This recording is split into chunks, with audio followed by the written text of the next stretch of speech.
Hello, welcome to Dan talking about things he's learned again. The style of video where I talk to you about things I've learned in business, mindset, even personal life. Now today, because I've just finished for the first time, because I'm going to read this a couple of times, this book, Outsmarting Reality by Nero Knowledge. Fantastic book. If anyone doesn't know Nero Knowledge, he is the GOAT of mindset, manifestation, frequencies, all stuff that 3-4 months ago I had no clue about. I didn't really used to be into what people call the woo-woo stuff. Way more into it now. Probably still not, I'm probably in the middle. I'm not all the way there. Now, I want to preface in this video that even though I have consumed this entire book, it isn't all in here. I think there's a stat like when you read something, 10% goes in. So I'm going to talk to you about the 10% that I got from the first 70 pages because I didn't have a chance to go through everything. Because as I went through the book, I used this pencil and just highlighted things. So I'm going to talk to you about the key things I actioned into my daily routine, the key things that I want to remind myself of by going through with you on the iPad, the key concepts that have really helped me move the needle, and some of them you'll be able to take away. Hopefully this will inspire you to probably read the book as well, because that's where you're going to get the real source. But if you prefer watching videos, have a watch of this. Let's dive into the iPad. Got some points laid out. Looking forward to going through it. The first point is the importance of meditation. Now, I know this sounds like a very basic point. However, bear with me, because I've got the first ones I want to talk to you about was the first things that came to mind off the top of my head. Then what I did is I went through the book and I looked at the things I highlighted that came to mind again, and that I've written those down here. So we've got a good few points to be going through. Now, the reason I wrote down meditation journey, I'm going to do one at a time, is because those are the things that I've actioned into my day on a daily basis based on this book. So if you think about impact, it's literally changed the way I live my life every single day, this book. And so I want to talk to you about why I think it's important, how it's benefited me, what to do, when to do it, all those sort of questions. Because meditation's been one of those things that for many, many years I knew I should have been doing, sometimes was doing, wasn't extremely consistent with it. Now I've been consistent with it since I read that part of the book, which was probably 2 months ago, because I didn't read it very fast.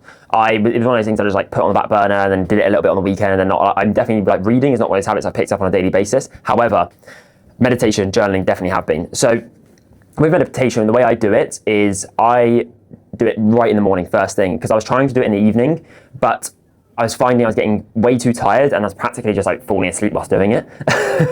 So I do it right in the morning for 10 minutes and I found that it's way more productive. Now, you can do it like literally sitting down on the floor in a chair, or you can do it lying down. I actually prefer to do it lying down. When I'm meditating, I'm really focusing on the air going into my stomach, and then that's like a really healthy and, at least from my knowledge, way of breathing, and it helps calm you down, and practically you're just focusing on the breath. I genuinely mean this because I know some people go, oh, meditation is actually that beneficial. I find that I have a bigger gap from when I feel an emotion into me acting on it. I actually feel like I have way more space. So when something comes up, for example, there's a problem with one of the team members and I need to jump in and help them out, or there's a fire burning in the business, let's take that as an example. I used to have a much shorter period of time and I would just act, or like an emotion would come up and I would just be like in a state of reactivity straight away. Now, I feel like I can, one, take a breath, focus on the breath, feel all the emotions, because they're going to come up, the emotions, the negative, positive, all of them.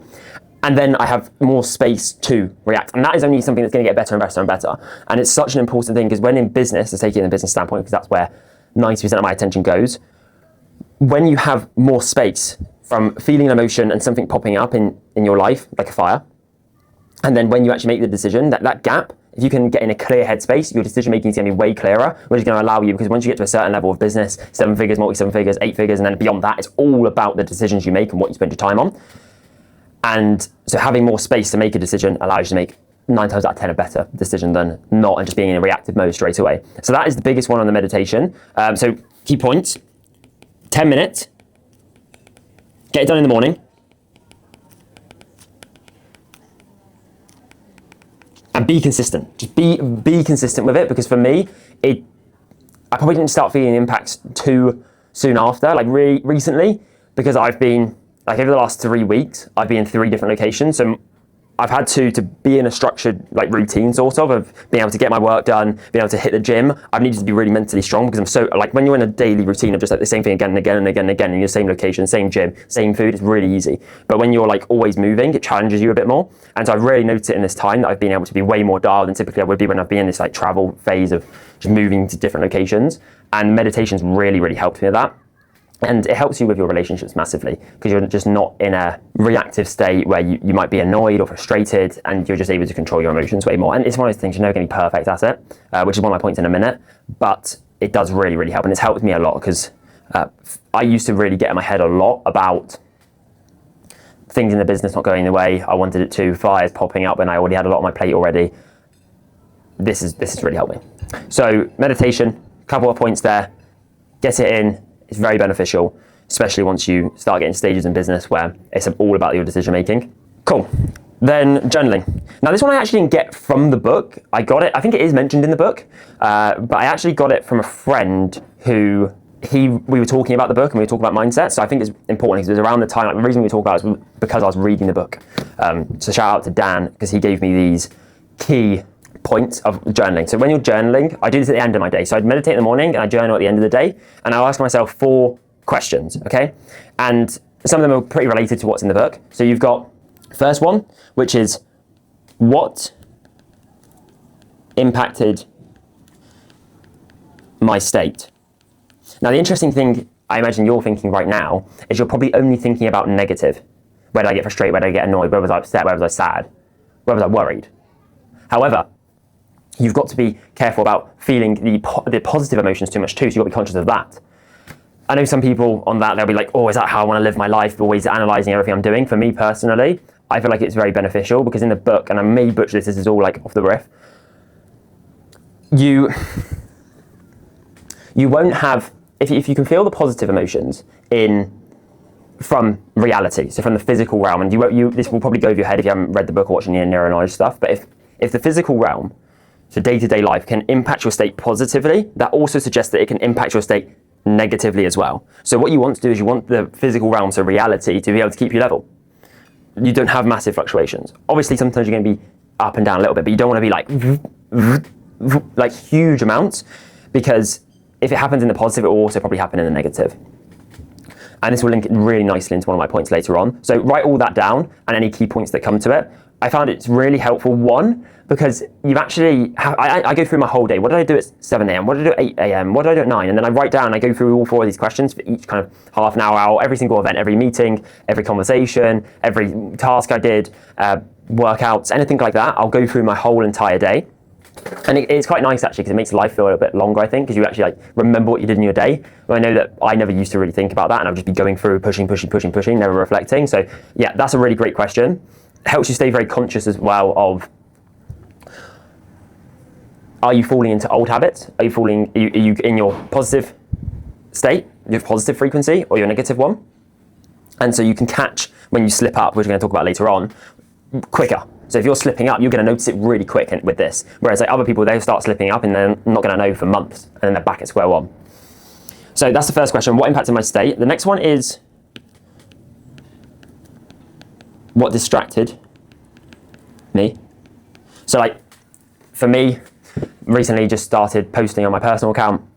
I've been spending a little bit more time on Instagram because I'm getting DMs, getting people liking, commenting. So I've noticed that, and I caught it quickly because I've literally only just started posting about a week ago, and I'm already very, very conscious of it. And if I wasn't doing this, I maybe wouldn't be as conscious, because I'm trying to find like where are my efficiency gaps? Where was time wasted? It makes you way more efficient. So what distracted me is the second one. The third one is what didn't go well.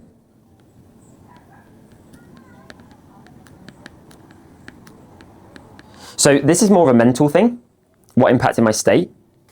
So what emotions, like when did I feel frustrated? When did I feel euphoric? When did I feel sad? When did I feel really happy? So that's more about your like state. And then what didn't go well could be like when you reacted to it. Because you can notice that what impacted your state, maybe you didn't react to it physically.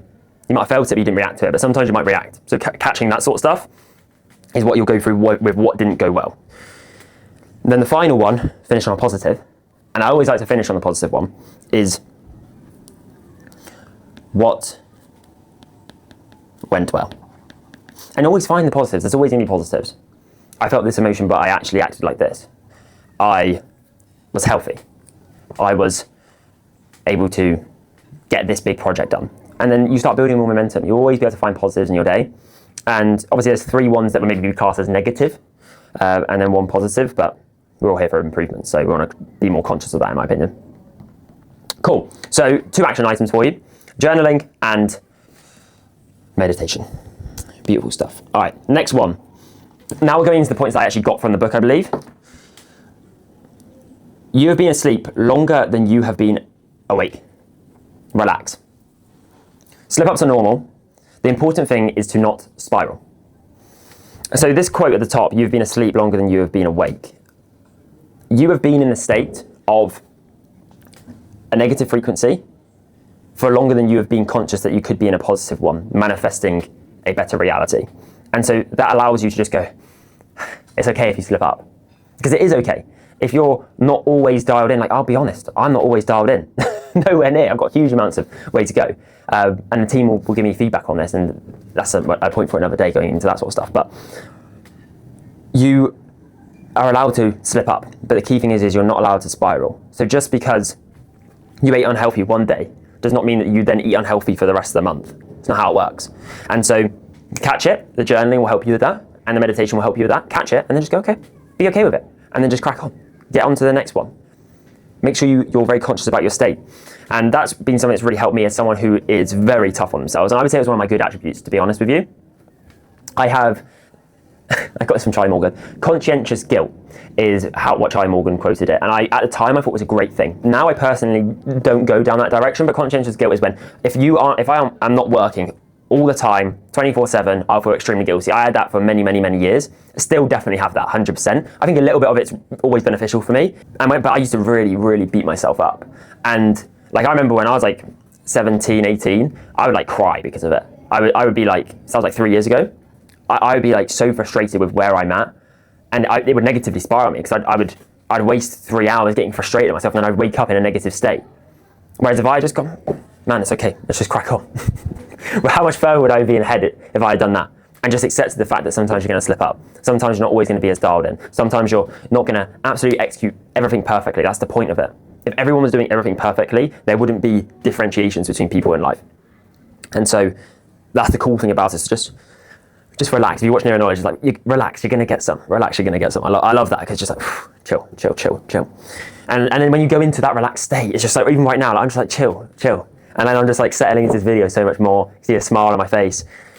I do that a lot when things are going wrong, because things will come up. Just chill, relax, relax. Remember that. You have been asleep longer than you have been awake.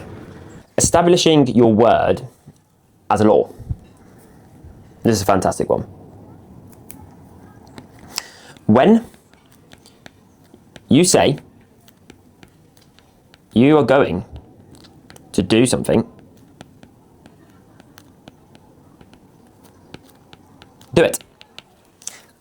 And when you have impulse to do something positive,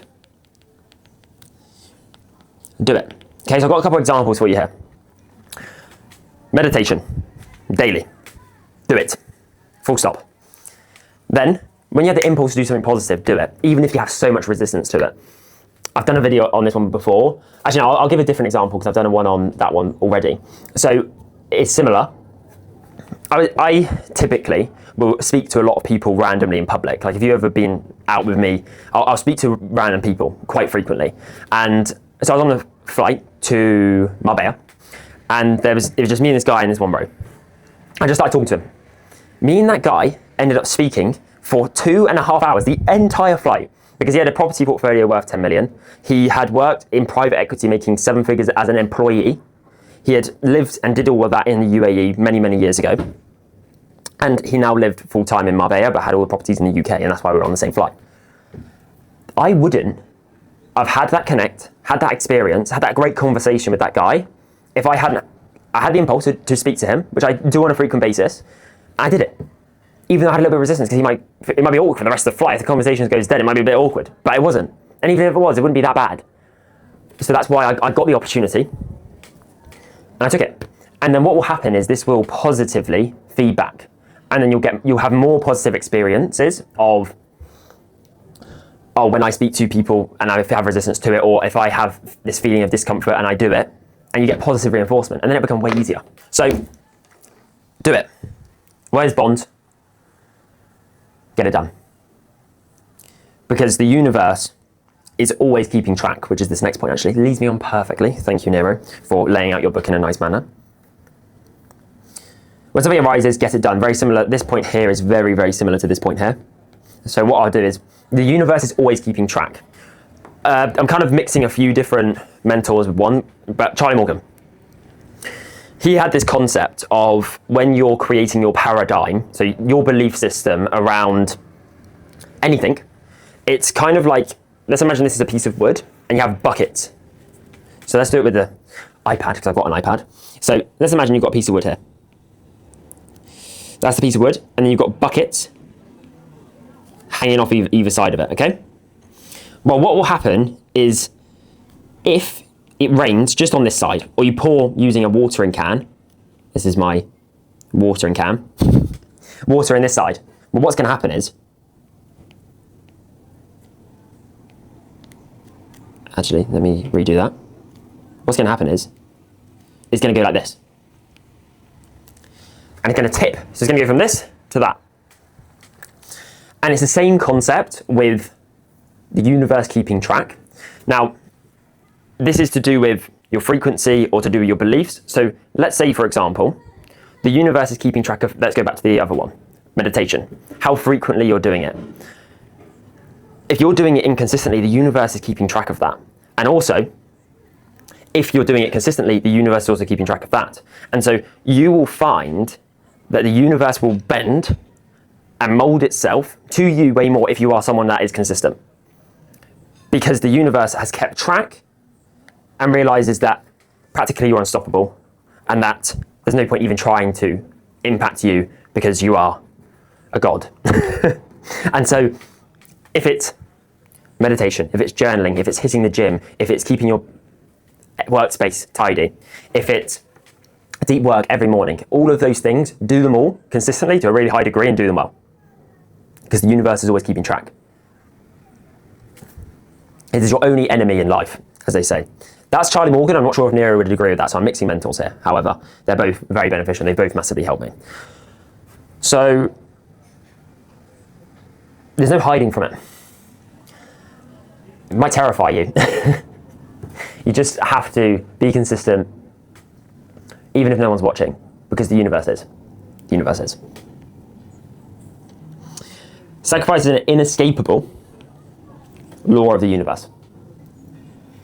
If you want one thing, you have to do something in exchange. It's typically how it works, or how it always works. So let me give you an example of how I'm living by this. So right now, as you can see, this is Sardinia, Italy, beautiful place.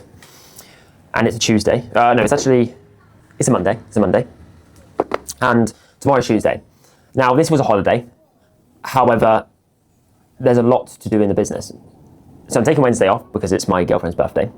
But there's a lot to do in the business. And I was analysing, okay, going to the beach tomorrow or working on the business. Because it will just be working on business. I don't need to do anything in the business tomorrow. And I was pretty neutral on both. Like I didn't have much resistance to going to work. I didn't have a huge desire to go to the beach. So I'm deciding to go and work tomorrow because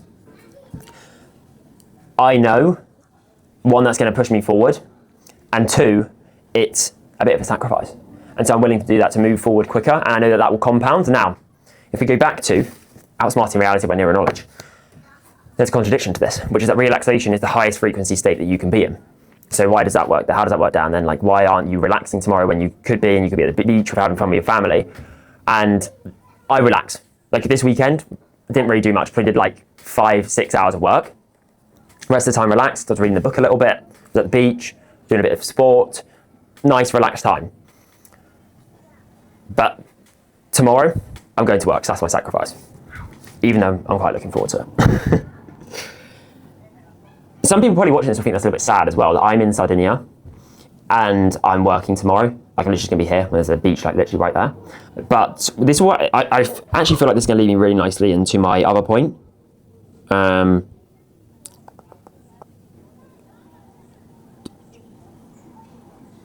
Here we are. The less you want something, the more you have it. The reason I'm able to be in Sardinia now, go to Marbella for 2 months after this, then I'm going to Mexico, then I'm going to America, then we're going to Dubai, and we've just been in Miami, we've just been in Marbella, we've just been in Dubai again, is because I don't have a huge want or desire to be here, which is an interesting one, right? It sounds a little bit ungrateful, but it's just unfortunately how the universe works. And so I have this because this isn't anything special to me, but everyone watching this who's like, oh my gosh, I'd love to be here working and or get to go to the beach and just be like, have complete freedom. Like people who are like that, it's going to be way harder because you put it on a pedestal. For me, it's just like, this is a pretty typical Monday, Tuesday, the weekends. It's not too dissimilar to my normal reality. And there's definitely part of me that's having internal conflict right now because I feel so ungrateful, because if you spoke to me 3 years ago, I would literally die to be in this position right now. But it's one of the concepts in the book is that you just have to be okay with that, and that's going to piss people off. But it's why I have it. And so like, because I don't put it on a pedestal, I'm like, oh my God, tomorrow's the only day I could ever go to this beach. Is like, that's why I have it. That's why I'm able to do this. So yeah, make sure that you don't put things on a pedestal. You don't have huge desires to things. And again, put it on a pedestal because it means it's going to reduce the likelihood of you having it massively. Like literally right where my pen is right now, there was a humongous, like multiple of them, humongous mega yachts today. And I was extremely conscious of the fact that I wasn't like, gosh, I really want that. I really, really want that. Like, I'm like, I have that. It just hasn't manifested yet.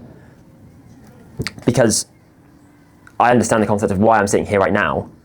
If I can have that same mindset that I had 2 years ago to this, but to that yacht, I'm way more likely to have it. So, nice little example. If you are feeling like I am being ungrateful, or you're like, you don't like what I just said there, I would, because I was the exact same, I promise you, really analyze that, like really think about it. And I know it's really hard to think about how if you're here and you get to do this 12 months of the year, but right now you're in the UK and it's grey. I completely get how it's very hard to go, oh yeah, but yeah, I wouldn't really care about being in Sardinia all the time. Like to genuinely believe that so that you can get it, takes some mental power. But it's possible. It's possible. Cool. Stop allowing the world to affirm how you feel and allow how you feel to affirm the world. And this is practically the concept of your mind can shape reality. And so when a stimulus from external comes to you, do not act. It's that gap again with the meditation. Take your time, make a rational decision. Don't react. Make a decision. Analyze the situation, make a decision. And then what you can do as well is with your thoughts, your beliefs, what you want to do is, if that is strong enough, you will be able to bend reality and change reality. The concepts of this, if you want to go really deep into it, go to neurobiology himself. Because then I need to go into like frequencies, vibrations, and to be honest, I'm going to reread this book. I haven't completely cracked that part yet. I'm still working on that and those definitions and those understandings. And that's why it's all a process, all a process. Relax. Because old me would get stressed out about that. I'd be like, I need to get it all in my head now. But it's not true. People view you through their lens of you. This one really helped me recently. Because something that someone told me really impacted my state. Because it was like I really respect this person. And it really impacted my state. But what I was able to do is realize that they viewed me in a certain way, and I'm not that person anymore. I'm just not that person. But their reality and their lenses, they confine me in this box. And because of that, that's probably why, because I'm moving away from it and they can see that and they can feel that, that's why they've reacted in that way. But it did impact my state. But I read this in the book, I was like, fuck, thank you. And because it was playing on my mind so much. Like nothing's impacted my state as much as that for a long time. And it really helped me just go, it's a reflection of them, not a reflection of me. So for a tangible one for you, and I had this as well when I was younger, your parents, your family, like my family and my parents, they viewed me as I was going to be a electrician or a bricklayer, because that's what people in my family do. Or if I did really well, which is what I ended up getting, I got an offer for an accountancy apprenticeship. That was me doing like AAA style. And when I started going outside that box, people thought I was crazy. They thought I was crazy. And like the amount of, the doubts they had, it was like really like a mental battle and I had to be really strong to not bend my knee to what they thought that I was going to do in my own life. So yeah, be conscious of that.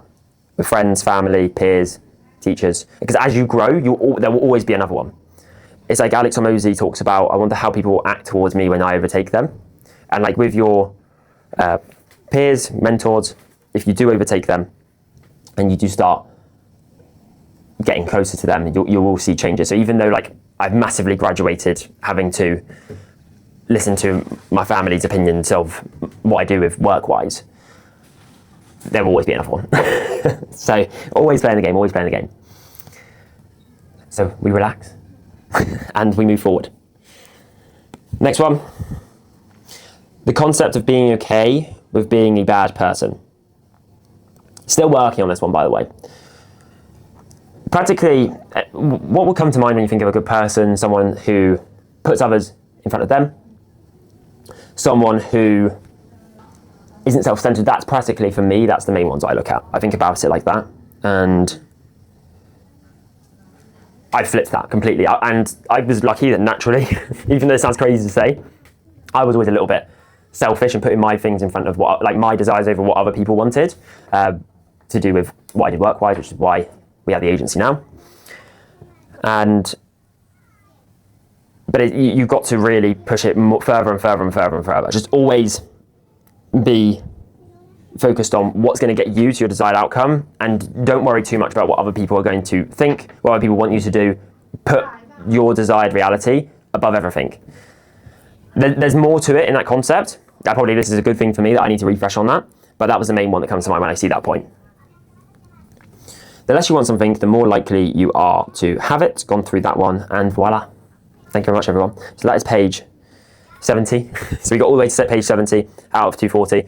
I'm more than happy to record the rest of the book if people are interested, so you can let me know, because there's still another, I can record another 2-3 of these videos at this point. But I'm going to reread it anyways. I'm actually just going to reread it like starting now, so I'm not going to get another book. I'm going to reread this because I want it to really get ingrained. Thank you very much. Rather than me telling you, I was about to tell you, rather than me telling you, I want you to go and think critically about what are your key action steps after watching this video. And then go and do them. Your word is bond. Peace.